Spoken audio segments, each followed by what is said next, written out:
તારીખ 11/9/2025 રોજ રાજકોટ શહેર પ્રનગર પોલીસ સ્ટેશન તથા ગાંધીગ્રામ પોસ્ટ વિસ્તારમાં અમુક વૃદ્ધ વ્યક્તિઓને ટાર્ગેટ કરી તેમને લલચાવી ફોસલાવી ફોર વ્હીલર કારમાં આવેલ અમુક સાધુ વેશમાં આવેલ શખ્સોએ તેમની પાસેથી સોનાના દાગીના લઈ લીધા હોવાની ફરિયાદ આવેલી હતી અને જે મુજબ સંલગ્ન કલમ મુજબ ફરિયાદ ગાંધીગ્રામ પોલીસ સ્ટેશન તથા પ્રનગર પોસ્ટે નોંધવામાં આવેલી હતી.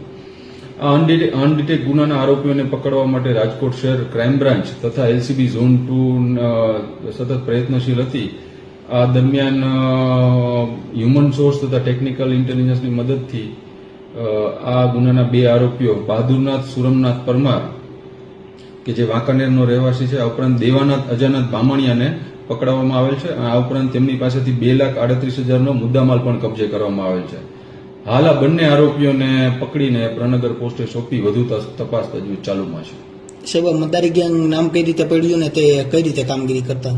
આવું એવું કોઈ એમની ગેંગનું નામ નથી કે, પણ આ લોકો હંમેશા એમની એમો પ્રમાણે વૃદ્ધોને ટાર્ગેટ બનાવતા કે પોતે જ્યારે ગાડીમાં બેઠા હોય ત્યારે અમુક 60 વર્ષ કે એવી રીતે ઉપરના માણસ દેખાય ત્યારે તેમને બોલાવે. પોતે આવી રીતે આવા 30 વર્ષથી સાધના કરે છે અને આ અખાડા સાથે સંલગ્ન છે તેની સાથે વાત કરી તેમને યનકેન પ્રકારે લલચાવી ફોસલાવી તેમને જે પણ ઘરેણા પહેરેલા હોય તે તેમને આપી દેવા જણાવતા હતા અને ત્યારબાદ ત્યાંથી નીકળી જતા હતા. આ ઉપરાંત તેઓ પોલીસ એમને ખબર જ હતી કે આ ફરિયાદી પોલીસમાં જવાના છે, તેની માટે તેઓ હંમેશા કાર પણ નંબર પ્લેટ વગરની યુઝ કરતા. સાહેબ, વસીકરણનું પણ સામે આવ્યું હતું. એક સીસીટીવી વસીકરણ કરીને ક્યાંક લોકોને ફોસલાવતા હોય તેવી વાત સામે આવતી હતી. વસીકરણની આમાં હજી સુધી અમારી તપાસમાં કોઈ એવું કંઈ આવ્યું નથી, વસીકરણ કે એવી કોઈ વસ્તુ. પણ આવી રીતે પોતાની વાતમાં જ લલચાવી ફોસલાવી અને યેનકેન પ્રકારે તેમની પાસેથી આ સોનાની વીંટી હોય, ચેન હોય તેવું તેમની પાસેથી લઈ લેતા.